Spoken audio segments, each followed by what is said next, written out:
महाराज भोजराज कंस बड़ा परेशान है, सभा लगी हुई है, बड़े बड़े दैत्य बैठे हैं, लेकिन भोजराज कंस को वो नृत्य बिल्कुल अच्छा। आप लोगों को इतनी गर्मी लग रही है, क्या किसी घर में कूलर ना है? दिन में लगा लिया करो, रात में उठा लिया करो। अरे फूके जाए तो फिर सही हो जाए, और जब पंडाल में फूके तो घर में फूक जाइए। महाराज आज सभी दैत्य बैठे हैं, नृत्य को देख रहे हैं, आनंद ले रहे हैं, लेकिन भोजराज कंस को बिल्कुल अच्छा नहीं लग रहा है। महाराज अरे सब बैठे जाना मेरे भैया,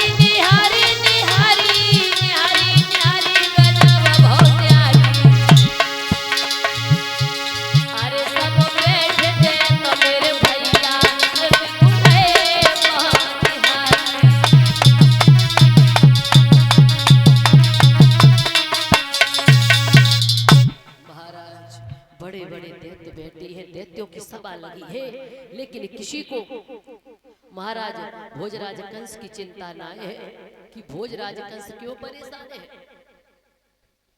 उसी समय महाराज बताया जाता है कि देवराज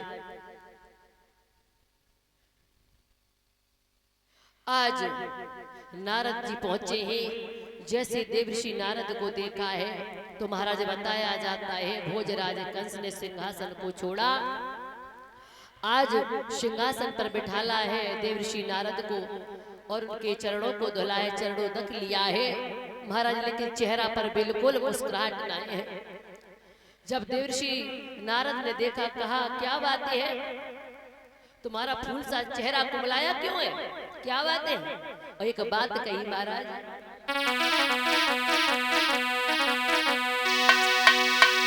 यो कंस राज दिन दिन तेरी क्यों दशा बिगड़ती जाती है,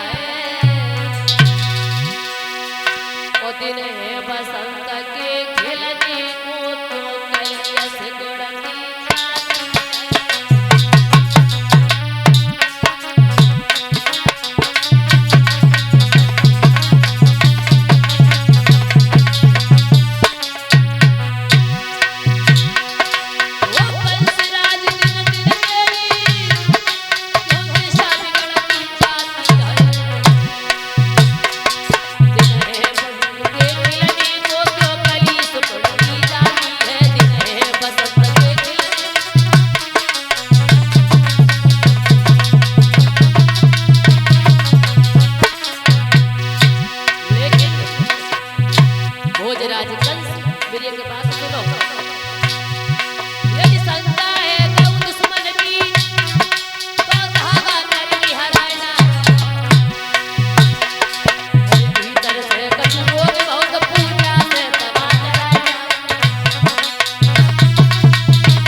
क्या कोई परेशान कर रहा है?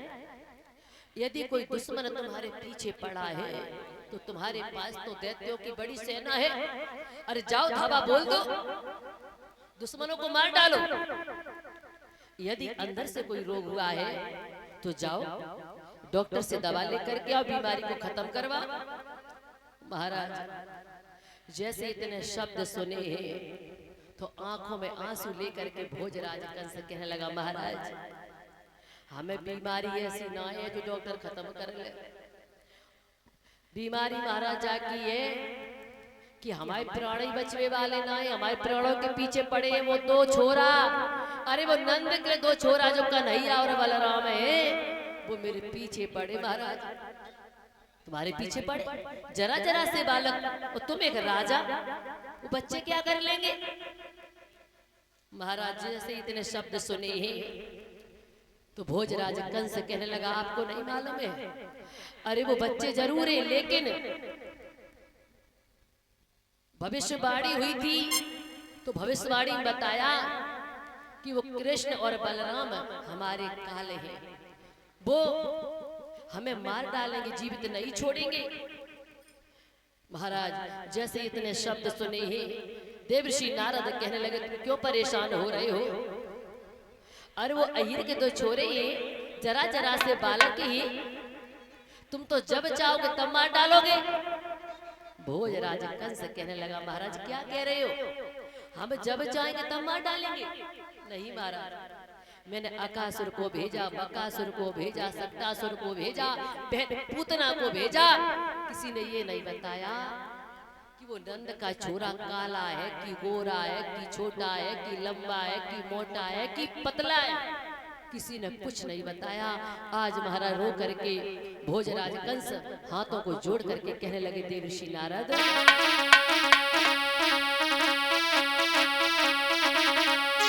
अब तुम्हें कहाँ बताई दी, और बाबा जी मेरे भूखी उठे जिया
भोजराज कंस कहने लगा, देवर्षि नारद, आपको हम कैसे बता दें कि हमें कितनी चिंता सता रही है, क्योंकि मैंने जिसको भेजा वो अभी तक कोई लौट करके नहीं आया है। अच्छा। महाराज जैसे इतने शब्द सुने ही तो महाराज आज देवर्षि नारद कहने लगे, भोजराज कंस तुम्हें क्यों परेशान हो? अब तुम्हें परेशान होने की जरूरत बिल्कुल ना है, क्योंकि अब मैं तुम्हारे सामने हूँ और जैसा मैं कहता जाऊं वैसा तुम करते जाओ। आज महाराज कोई उक्ति है जी, हाँ बताओ, बड़े दुखी हैं न सुनो खाए खाए। सुनो मेरी बात कि फौरन खोला जेल, सुनो जितलाई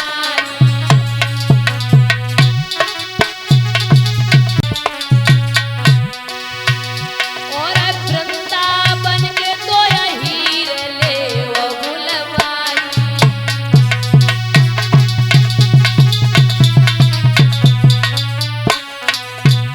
भोजराज कंस महाराज सभी को डालो फौरन जेल, और तुम्हें कन्हैया को बुलवाई को है गुड़िया न रोके। राजा जितने आवे हीर सबे भक्ष्य में दारद, भूपत जितने आवे हीर सबे जा जेल में दारद।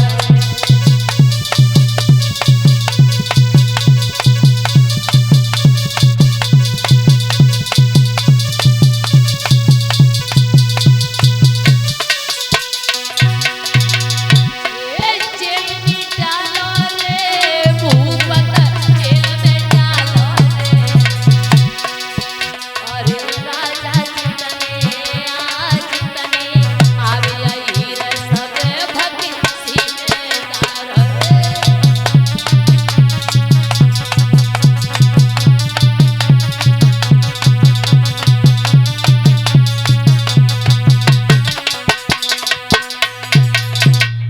क्यों परेशान हो?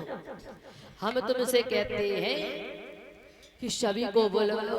अरे वो बलराम कन्हैया को बुलवाना तो गुड्डा गुड़ियों जैसा खेल है, क्यों परेशान हो रहे हो? तो कोई कौन जाएगा, कौन कौन बुलाएगा, किसे भेजे? महाराज आज भोजराज कंस कहने लगा, महाराज तुम तो ऐसे कह रहे हो जैसे किसी बगिया में फूल लगे हैं तोड़ करके ले आएंगे। अरे आप नहीं जानते हो, यदि यादवों को बिना बात के छेड़ दिया तो वो छोड़ेंगे नहीं। और महाराज एक बात कही है क्या,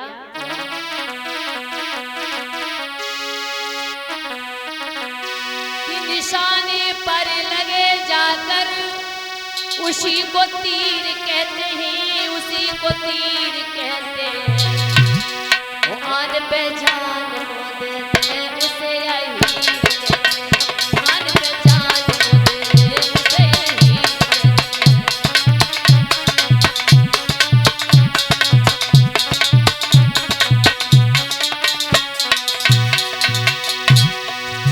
निशाने पर लगे जाकर उसी को तीर कहते हैं, उसी को तीर कहते हैं।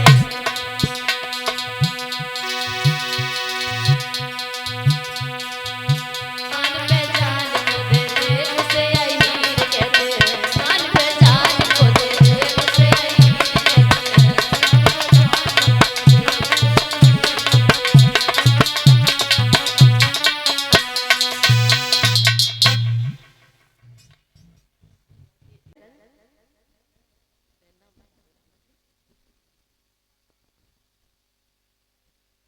आज तो हार पहनाओ जाए रहे हैं। बड़े सौभाग्य है हमारे चंद्रपुर में। बोली वृंदावन बिहारी लाल की। महाराज आज देवर्षि नारद कहने लगे, क्यों परेशान हो भोजराज कंस? मैं जैसा कहता जाऊं वैसा तुम करते जाओ। कैसा? जैसा हम बताते जाएं वैसा तुम करते जाओ। अरे बताइए बाबा जी, बहुत मेरी बात सुनो, सुना। एक कॉपी को लाओ। कॉपी? हाँ, अच्छा दे रही कॉपी। कॉपी को उठाओ और एक कलम लेके आओ। कलम? हाँ, कलम दे दो ना कलम। हाँ ठीक, ले लीजिए। ले लई। दे है कलम। हम जैसा जैसा बोलते जाए वैसा वैसा लिखते जाना, ध्यान से लिखना, भूल मत जाना। सुनो, किए के पातिया लिखो रे बनाई है, लो कलम रे उठाई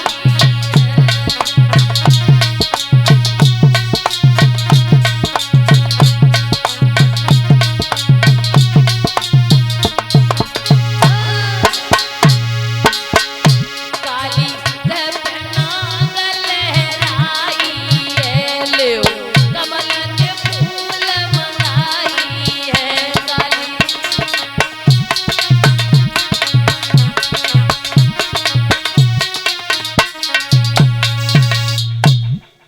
एक पाती लिखो, क्या? उसमें ये लिखो कि हे राजा नंद, यदि तुमने 2 छबलिया कमल के फूल नहीं भेजे तो तुम्हें तुम्हारी बिरादरी को जेल में बंद कर देंगे। हाँ लिख लिया महाराज आज